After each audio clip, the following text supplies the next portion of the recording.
The broadcast is now starting. All attendees are in listen-only mode. I welcome everyone.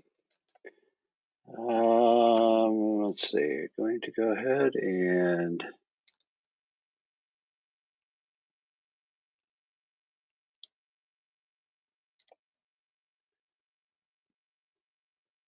trying to share my screen here. There we go. All right. So everyone, welcome to the Weeks 3-4 S2S webinar series. As always, this monthly series, is co-sponsored by the OAR Weather Program Office, S2S program, and the Weather Service OSTI modeling program. And I'm Mark Olson from the WPO S2S program. And so we have two good talks as always today. But before we begin, as always, I kind of wanted to remind everyone of the webinar series website. And I'll go ahead and put that in the chat in a little bit. But as I always point out here on the site, you can find information on the upcoming talks, add yourself to the mailing list. You can get recordings of past talks, and there's also a form available, which I'll point out, eagerly point out if you're interested in presenting in a future webinar. We do have quite a few spots open up in the next few months. So we hope that if you want to give a presentation and just have kind of an informal discussion of your work, that would be great. So finally, if you have questions for the speakers during the presentation, use this discussion document, which is actually linked in the chat box. I'll put it back in the chat box again later too, in case it gets lost. And you can just type in your questions into that for each speaker as they talk. And we'll probably try to answer questions after each speaker is done. So today, like I said, we have two presentations. Greg Hakim is going to speak about strongly coupled data assimilation with a linear inverse model. After that, David Straus would speak about ensemble predictability and using cluster analysis of the large-scale circulation. So let's get started. I'm going to go ahead and turn it over to Greg. Let me make him the presenter here. And we'll let him take it away. Thanks, Mark. All right.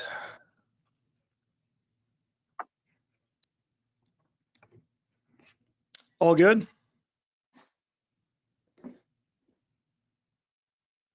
Mark, is everything good on you? Yeah, I muted myself there. A little too early. Yes, looks great. Okay, thanks so much. Hi, everybody. So this is a collaborative project with Lindsay Taylor, a grad student working with us, Chris Snyder at NCAR, Matt Newman at NOAA Series, and Steve Penny at SOFAR Technologies. And the little red stuff there tells you the important message, which is the overarching idea is to try and crack the huge computational burden problem with strongly coupled data assimilation by using emulators. And the emulator we're going to use here is a linear inverse model.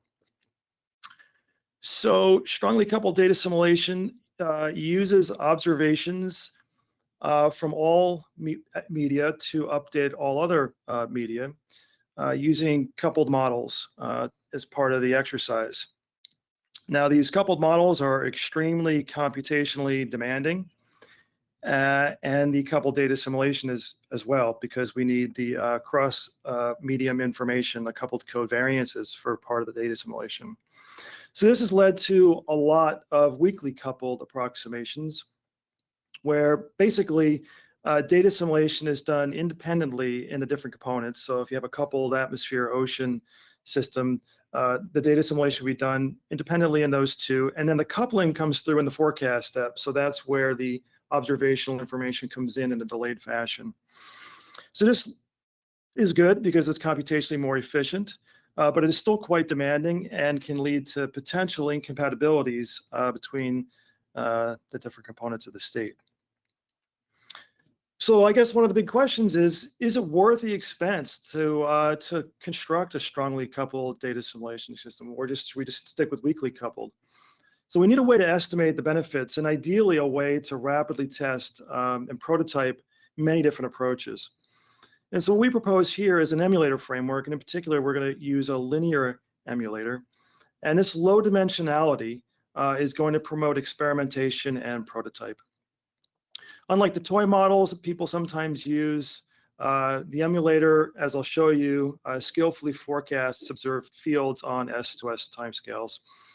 And moreover, it allows the use of pretty much any data assimilation system you can think of because it's so low order, including an unapproximated Kalman filter and evaluating weakly coupled strategies as well. So very briefly, linear inverse models have a very long history dating back to the late 1980s. Essentially, it takes the full nonlinear system and linearizes it about an equilibrium state with the system matrix L representing the linear dynamics on the state vector X. C represents the error term, which is assumed to be white in time, but has correlations in the state dimension. First integral gives a map from some initial condition at time 0 to some lag at time tau. And this transfer matrix G is deducible from sample data. So this is trainable over some time period. It's basically linear regression, but unlike a linear regression model, once we have G, we get L, and then we can make a forecast for any time we wish in the future. Another unique aspect of the linear inverse model is the closure in terms of the noise error covariance matrix. So there's the statistics of this C here in the state space means that we can integrate this model for an indefinite period of time, and it will recover the climatological statistics of the data that it is trained on. So we're going to use a CFSR primarily for the results I show you here. The limb is going to be closed on 2-meter air temperature, sea surface temperature, the wind vector at 850 hectopascals, and outgoing long wave radiation. There are diurnal and 5-day running means, and the seasonal cycle is removed. We truncate to 30 EOFs in each one of these variables, so 5 times 30 is 150 degrees of freedom in total. And the results I'll be showing you are for a training period that's 25 years long and an independent validation period that's 7 years long.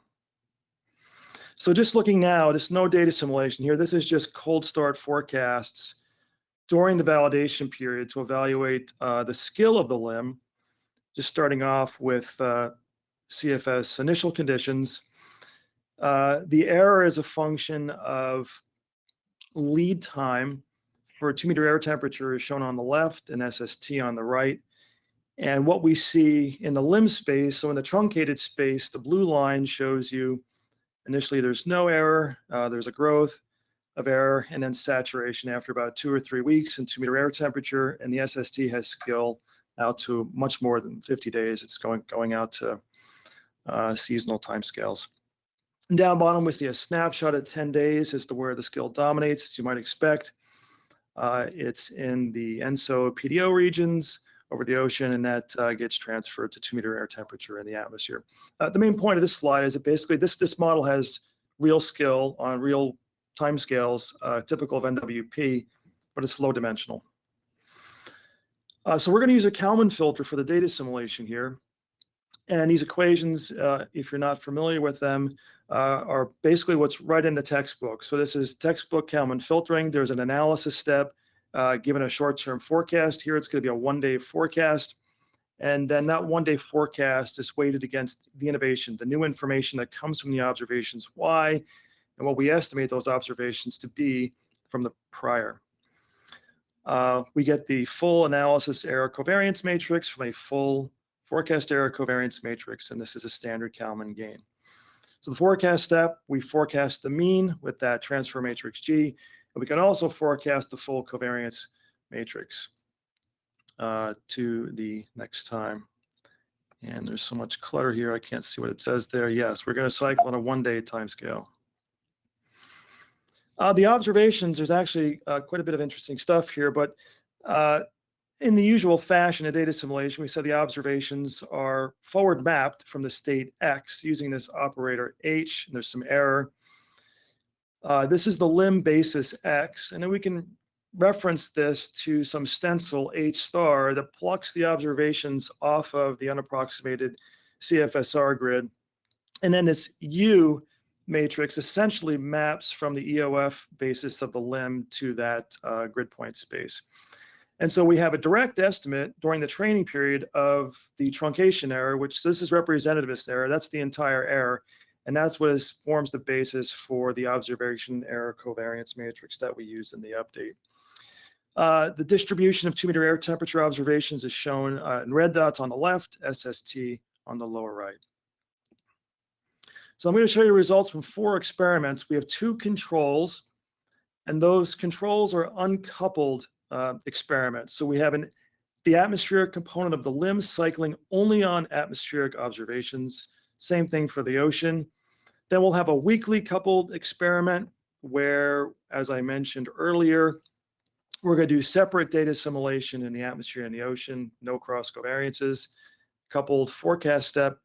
And then we want to evaluate strongly coupled data assimilation, which is the fully coupled limb with fully coupled data assimilation. All right, so in the top panel here, we're looking at the error as a function of lead time. So going from the analysis error at time 0, and then forecast error for all the lags indicated there for the uncoupled control experiments. So this dashed green line shows you atmospheric model, atmospheric observations only. This is the observation error, and this is the growth of the forecast error. Same thing for the SST, for the ocean only experiment. Now down below, we're looking at what the change is between the coupled data assimilation experiments and these references. So negative values means it's better, smaller errors. And so we see much smaller errors in the oceans for the SST and the solid lines. Weakly coupled gives us about maybe 5, 10%, 7% improvement, much larger improvement for strongly coupled data assimilation. And that goes all the way out through all lead time. So these improvements of the analysis persist through all forecast leads. On the other hand, the atmosphere shows slightly degraded errors in the analysis that actually get bigger into the forecast. So the ocean's getting a lot better, the atmosphere is getting worse. If we look at a snapshot, once again, at a 10-day forecast of what the spatial distribution of the errors looks like, for the SST, basically there's nearly global improvement, particularly in the extratropics. So in the storm track regions, you see in these summary plots down below, averaging over different areas, tropics and the extratropics. For the 2-meter air temperature, we do get improvements, especially in the tropics and in the southern hemisphere that lasts out about 2 or 3 weeks. And the main degradation is coming from the extratropical northern hemisphere. So why is that? Well, if we take out the SST observations, so now we're just cycling strongly coupled data assimilation and atmospheric observations only. So these are the new lines we're looking at here, these black lines. We see that the ocean is still better than it is in the control experiment. So that's interesting, right? So no SST observations. Strongly coupled data assimilation on the atmospheric observations is actually better than that. Not as good as a strongly coupled case when we have the SST observations, but it's still better. And we get better 2-meter air temperature observations that improve the short-term forecasts, but not into the medium range and out to S2S timescales. So again, why is that? Well, if we look at the training period, so everything we've looked at just now was for the validation period. These are the results during the training period. So during the training period, these are the control results, and I can assure you that these values of the analysis and the forecast, the errors have gone down from what they were in the validation period. And you can see relative to the controls, strongly coupled data assimilation is improving the analysis and forecast errors, both in the ocean and in the atmosphere at all leads. So basically, this is non-stationary statistics is the problem here. It's not the strongly coupled data assimilation. And if we once again look at that map showing that the change at 10-day leads, there's global improvements in both fields, especially in the tropics. So part of this is the limited length of data with the CFSR. So Lindsay Taylor has been doing experiments with limbs trained on the JRA 55, and this shows forecast only. There's no data assimilation here. This shows a comparison during an independent validation period from 2001 to 2008 for the limb I just showed you, and another one from JRA that's trained over a much longer period of time, from 1958 to 2000. And so in this case, this is for correlation, so positive values are good. So we see the JRA limb, when compared to the CFSR limb, gives us a huge improvement in the 2-meter air temperature. And you can see at 12-day lead, the spatial distribution of those improvements on the right peaks out at around 2 to 3 weeks.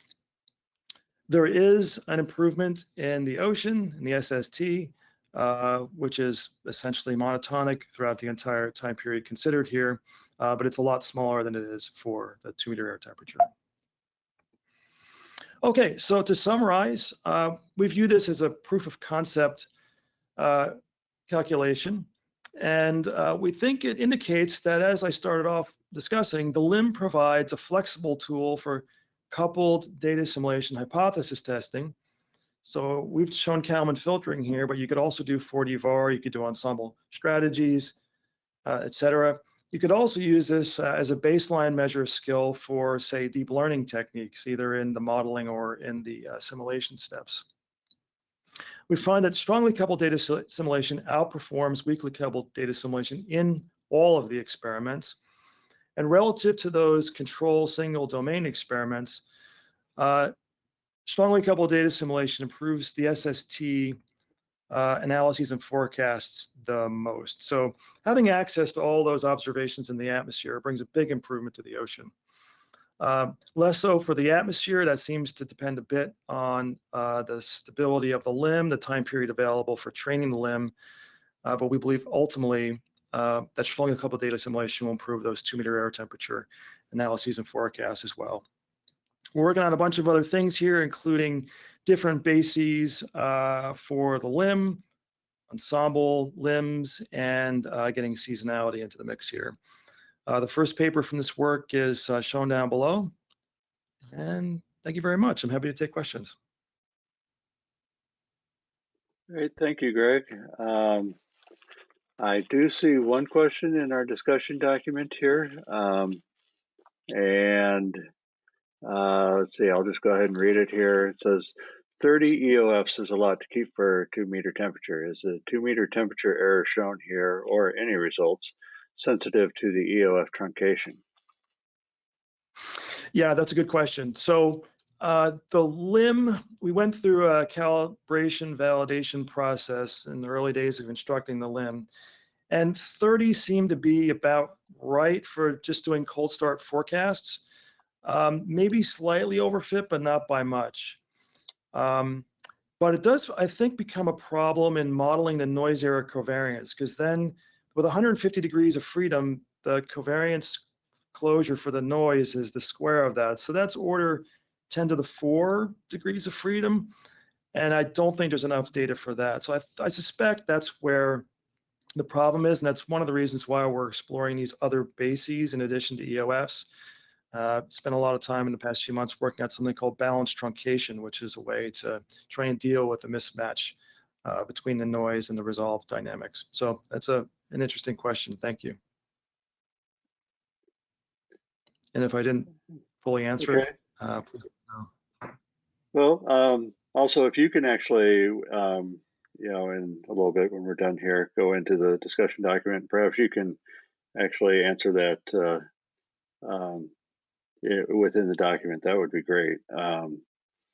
And I tried capturing some of it, and it got way out in front of me. Yeah, no problem.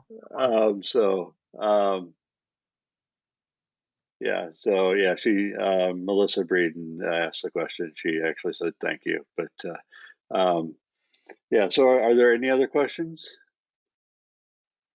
Thanks, Melissa.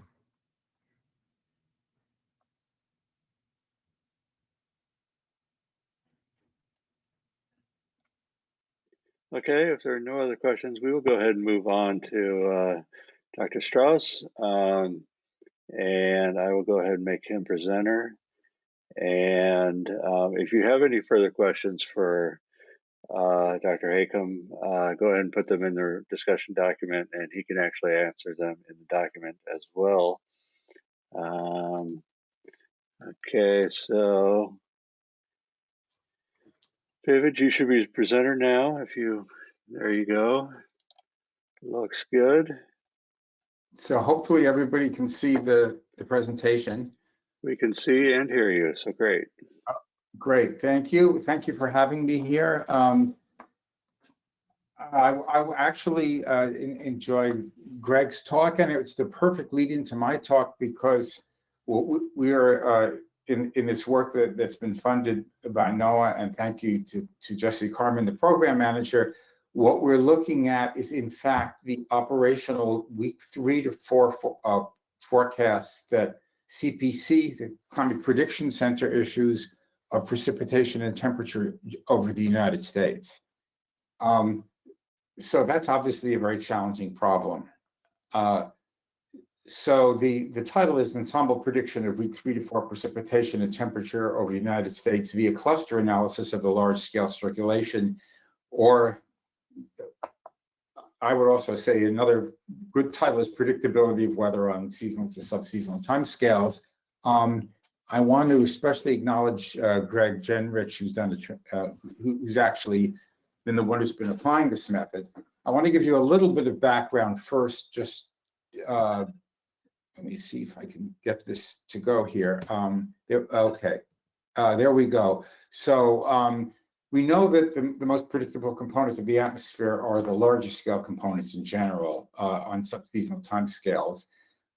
And in addition, the precipitation and surface temperature, especially the precipitation, but the surface temperature also, that you're trying to forecast 3 to 4 weeks out, which is quite challenging, is you see that through the model parameterizations, which have certain uncertainties into them,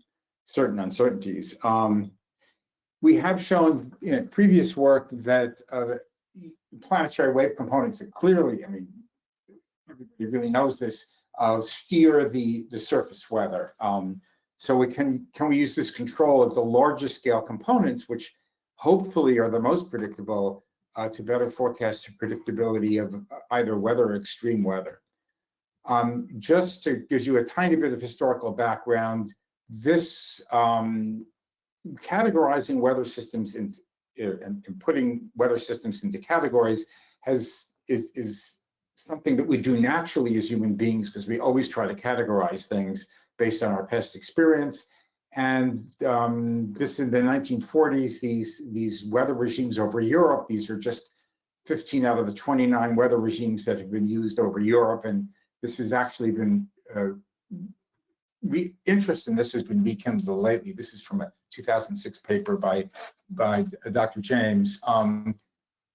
And forecasters find these surface maps, this catalog of surface maps, quite useful. So when we're talking about a larger scale planetary wave components that span the Pacific, the United States, North America, and part of the Atlantic, we probably need more coarse graining. So just to give you one example, the typical, I know this slide is very busy. The middle panels are some of these preferred large scale regimes and 500 millbar height. And I'm just showing you these two sets of patterns because they kind of show the domain. And we can think of tropical forcing, including the MJO, as influencing these, which then influence regional weather types and finally tell us something about the probability of severe weather. And the CPC does use the MJO as one of their sort of qualitative inputs when they make the week 3 to 4 forecast. So we're going to use cluster analysis to actually get the planetary scale regimes, the circulation regimes. And the one big controversy with cluster analysis is you always have to pick the number of clusters you want, okay? I'm not going to go into this too much, but just for those who've never heard it, it's almost always carried out in a reduced dimensional space using principal component analysis, similar to Dr. Hakim's talk. But you don't need very many of them. You just need, typically on these times, intraseasonal time scales, 5 to 10 modes capture well over half the variance. And the cluster set, so you're representing your data set now as time series of principal components. So if you only look at a few principal components, you can really visualize it nicely as a point every state in principal component space. And so what cluster analysis does, and this is just a really schematic example of where each state is a point in a principal component space where only keep 2 modes, just because we can visualize that better. And what cluster analysis does, it takes this original unclustered data, and once you specify how many clusters, it basically tells you the way in which you can bunch these states so that the variance, the variance between these so-called centroids is maximum compared to the average variance within each cluster. Remember, each centroid then, once you know what PC1 and PC2 are, and you've completed the principal component analysis, each point here corresponds to an actual map in physical space. So these are the maps that Greg Genrich got. With some experimentation, he found that 6 clusters was the most helpful for forecasting. This gives you the range. This is 500 millibar height. Okay, this gives you the training period, and this gives you so you can see the range over which we've actually done the cluster analysis. So it includes some of the Atlantic Ocean. And there's 6 clusters. There's no particular order in them. And you can find some of your favorite, well-known patterns, the Pacific North America or tropical Northern Hemisphere pattern here, and also an Alaskan Ridge pattern here, and sort of more PNA-like pattern here, or here, yeah, in opposite phases. So the idea is just that what we're going to do is take every forecast. First we're going to look at surface weather that's associated with each of these clusters over the continental United States, and including Alaska. And then we're going to and make that association, and then we're going to judge our forecast basically by how often these clusters are represented, and use that weighting to forecast surface weather. So I'm going to skip. I'm just going to mention one point before I get to the actual application to surface weather. You worry about the robustness of these clusters. So one of the many things you can do is use many half-length samples where you, however many years you have, you pick randomly, you pick half the years and you do a cluster analysis. And then you try to match the patterns you get with the full cluster analysis patterns. And so you get PDFs that look like this, where this is the average correlation of the different clusters that you get with the full data set.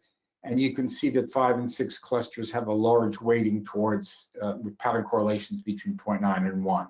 So they are pretty robust. This now, in order to actually make forecasts, you need to sort of decide what temperature and precipitation you'll get over the United States in each one of these clusters.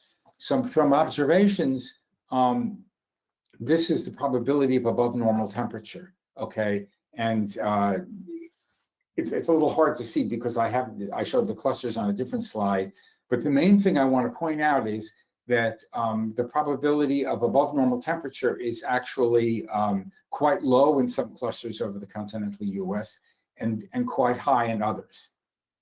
Okay, so this is one of the pieces of information we're going to use to try to forecast temperature. And this is the same thing for precipitation, which is much noisier, okay? But precipitation is actually, as it turns out, much harder to forecast than surface temperature. But that was at least one of our goals. So how do we do this? what we do, well, just a little background. For each forecast period, we take all the ensemble members of the forecast of the GEFS and also the European model, and we assign them to a cluster based on pattern correlation or RMS error with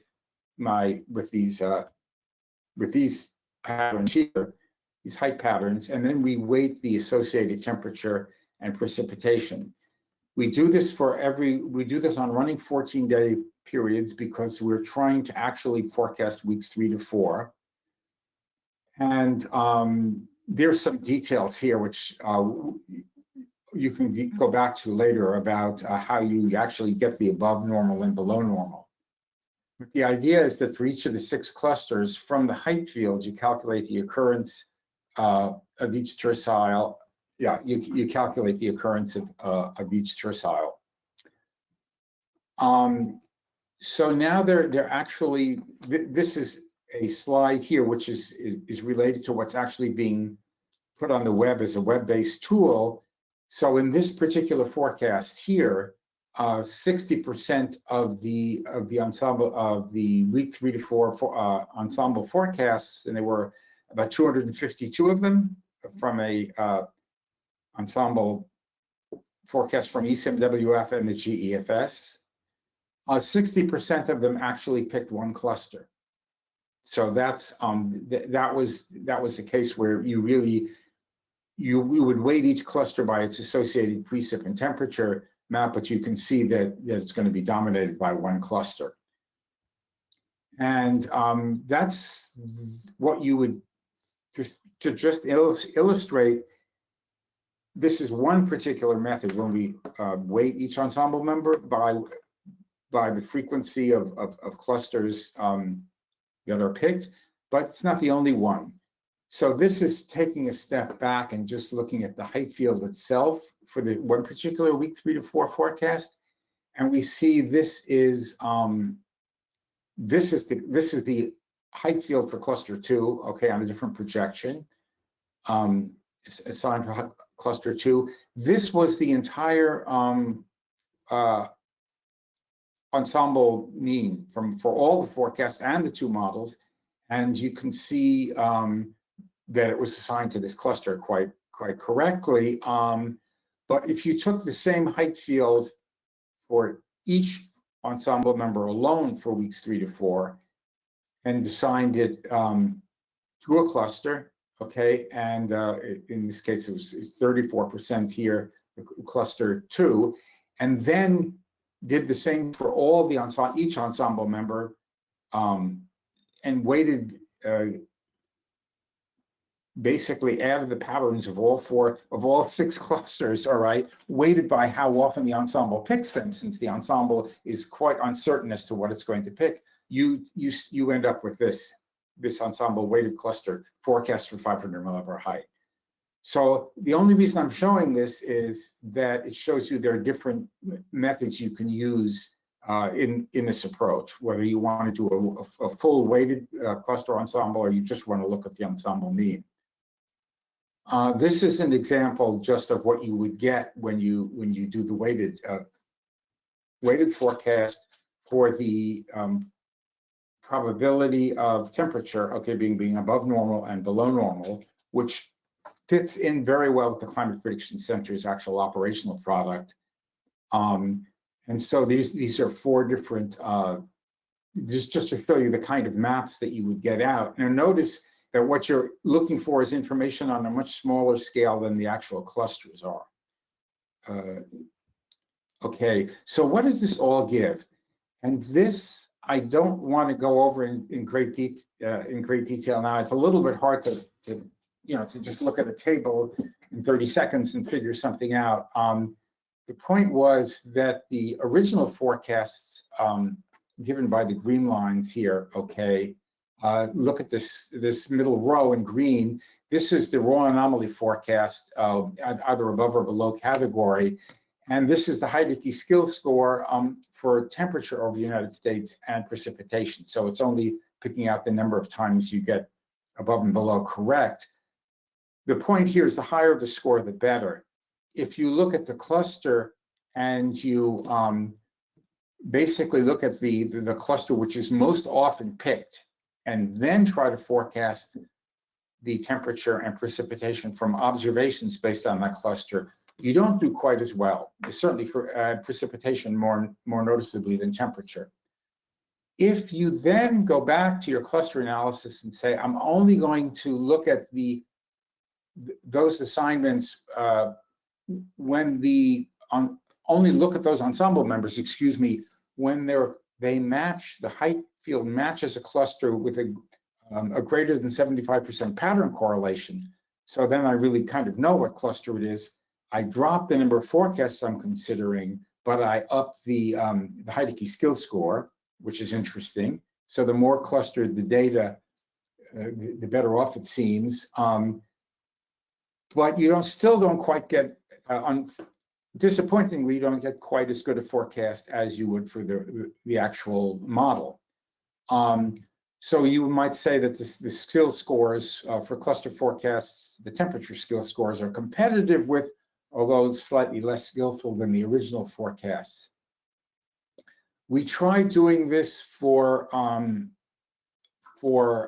other seasons. Okay, everything I've been showing you so far, I'm sorry, I didn't even say this, is winter. When the data is most clustered, okay? And we tried using different clusters, whether the clusters are picked from observations on or reanalysis on just December, January, February, or an extended period, you get very similar results. But the scores drop. Okay, the scores definitely drop, and the predicted pattern correlation of the height field also drops in general for other seasons. But you can notice even for the temperature, you can see it drops quite dramatically for summer and fall. And we picked the clusters were picked rather shamelessly to match the best scores that we get.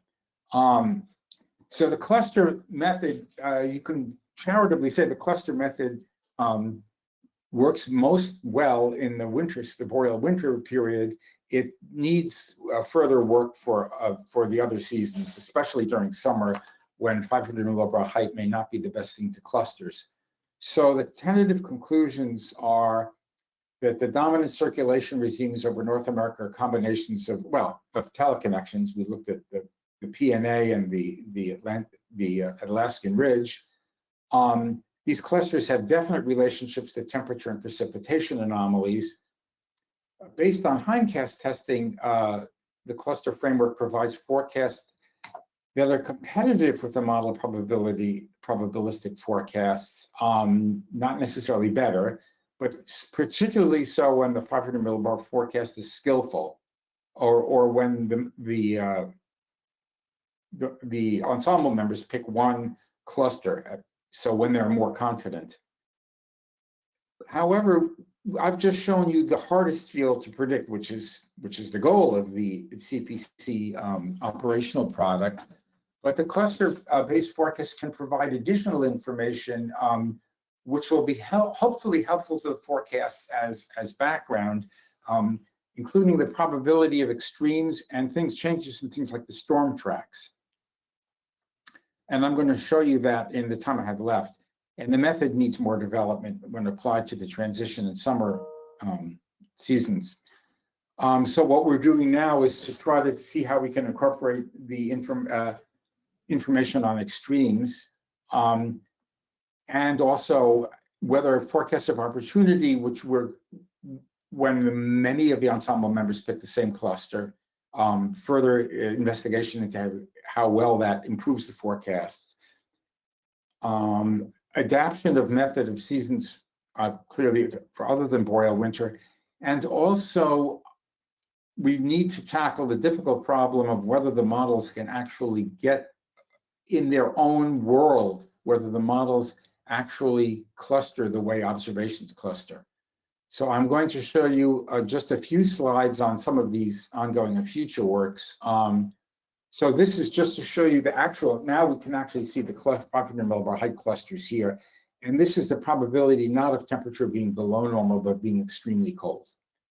Okay, so this is the, so if your model is fairly confident that weeks 3 to 4, you're going to be in cluster 2, I'm sorry, with this height pattern with an Alaskan ridge, what looks like an Alaskan ridge, you're over, right, as you would expect, over much of the continental US, you're over 3 times more likely to get extreme cold.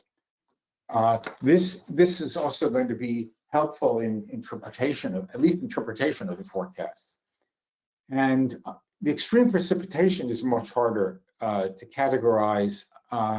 You do get things like here, right? I mean, you can see, you know, extreme cold. You're going to get, there are some areas where you're more likely to get extreme precipitation here over the central U.S., but it's going to be dry pretty much over Canada and also over the Great Plains here, the Southern Great Plains.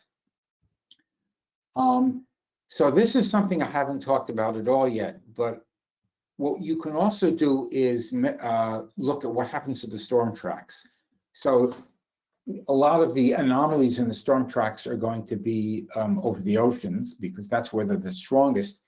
And we measure the storm tracks, several measures. One is just the covariance on 10-day timescales, and less of the meridional wind and the temperature above the boundary layer. So just the measure of how much heat is being transported. And this will also give you, for example, low pressure here over the Gulf of Alaska, all right, is going to give you increased storminess here right to the south. And I'm just, yeah, so the percentage of occurrence of above normal storm tracks is given by the color bar here. All right. So when you have a lot of cold air coming over right from the Arctic here in the Alaskan ridge, you definitely get an increased probability of the storm tracks. This doesn't relate necessarily to surface weather, but it is helpful in interpreting what's going on over the whole U.S. region in a fuller context. And lastly, I'm going to show you, well, 2 things. This is a Taylor diagram, and I'm sorry it's a little busy, but the idea is that we take this slide addresses the question of how well the models themselves can actually, how well they're clustered compared to observations. And the models do have some trouble. This is actually the results from a European Center model at 3 different resolutions, all right? This one is just 2 different resolutions, I guess. It's about 1 degree and one that's about ½ a degree.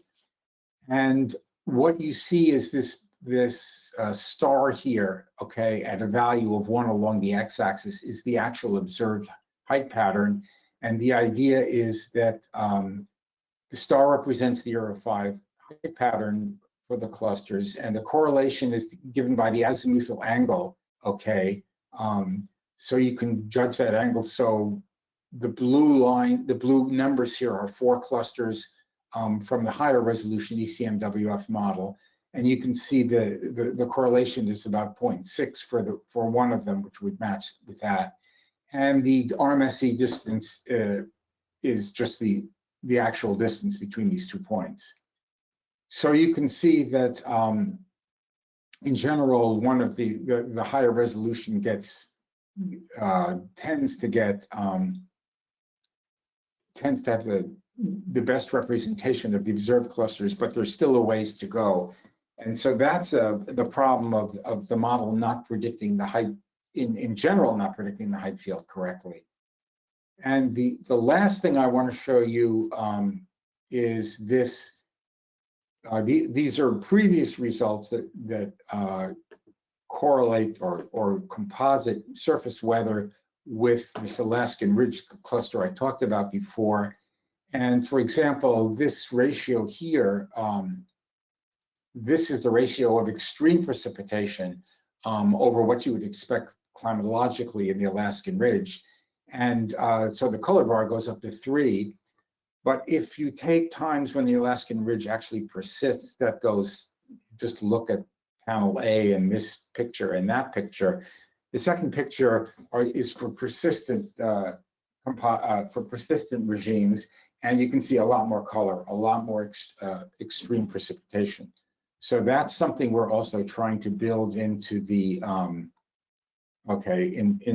into the forecast, and see if we can get something that will be helpful for the operational forecast. So with that, I'll leave it and be happy to take questions. Well, thank you very much. We do have one question so far in our discussion document here. If everybody else has any more, go ahead and please type them in. But I believe it looks like Nathaniel Johnson asks, does the long-term trend unrelated to circulation changes lead to a bias in the cluster-based temperature forecasts? Yes, that's a very good question, and we're trying various ways we've tried some quick and dirty ways of taking into account the long-term temperature change. It does lead, and it improves, our results improve a little bit when you do, but that's something we're definitely working on. So it's a very good question. It actually relates to a number of points, but one of which is similar to Greg Hakim's talk. You need a very long, the longer the training data set, the more robust the clusters. So you need at least 30 years. So accounting for the temperature change in the forecast, you have to do it by some method that doesn't involve the clusters, basically. What we've tried is adjusting what we consider above normal and below normal based on the trends.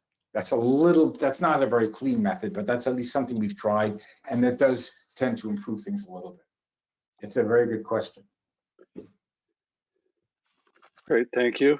We've got one more being typed in as we speak here. I'll wait to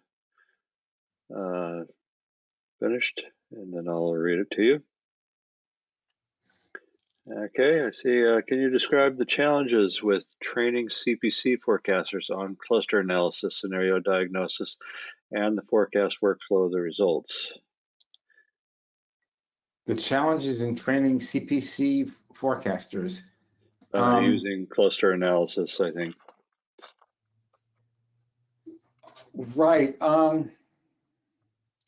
Well, so far, working with the team I've been working with, they seem to readily understand what was happening.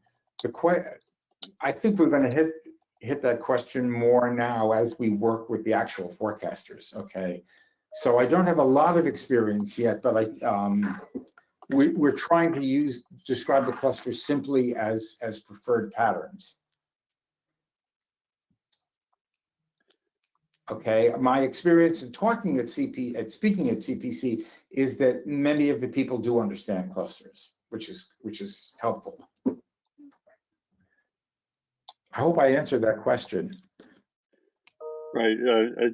There also might be, she also mentions, in the forecast workflow of the results. So is there a change in the whole workflow if you incorporate this?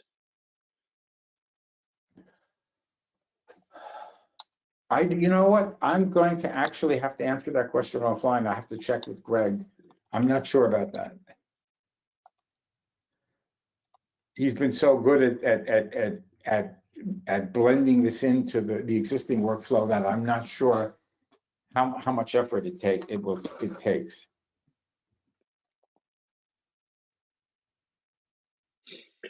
Great. So I can access these questions afterwards, right? And Yep. Get back. You can actually access this discussion document at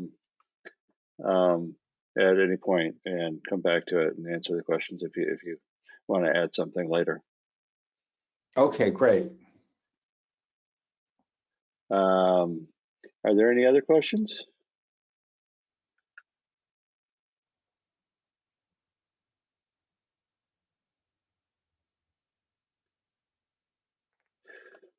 Okay, if not, I would like to thank both Dr. Straus and Dr. Hakim, two very good, interesting talks, and appreciate you taking the time, and thank everyone else for showing up and listening, and want to also remind you to visit the website, especially if you have some results you'd like to share. You know, develop some discussions, collaborations, anything. Um, you can sign up to give a talk as well. And so appreciate it. And we'll see everyone next month, I hope. And so take care, everyone. Thank you.